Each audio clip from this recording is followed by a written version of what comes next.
Ако пишеш роман, спри да правиш тези 5 грешки. Последната ми отне седмици излишна работа. Запази това видео, защото ще ти потрябва по-късно. Грешка номер 1. Нямаш структура на романа. Днеска ще напиша тази глава, пък утре каквото ми хрумне. Така много автори стигат до момент, в който не знаят на къде отива историята. Най-добре е да имаш по 1-2 изречения за всяка глава, за да имаш план, по който да се водиш. Грешка номер 2. Обясняваш чувствата вместо да ги показваш. Пример. Той беше тъжен. Вместо това можеш да кажеш: погледа му остана върху телефона дълго след като екрана угасна.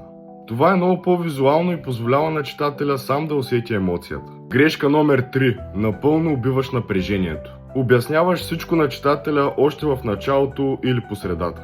Остави част от мистерията жива. Ако читателя знае всичко на страница 20, няма причина да стигне до страница 200.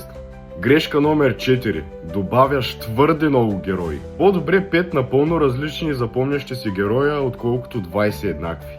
Ако дадения герой не променя по някакъв начин историята, замисли се дали наистина трябва да е там. И грешка номер 5. Чакаш мотивация. Аз ще пиша, ама днеска нещо не съм в настроение, когато ми дойде мотивацията тогава.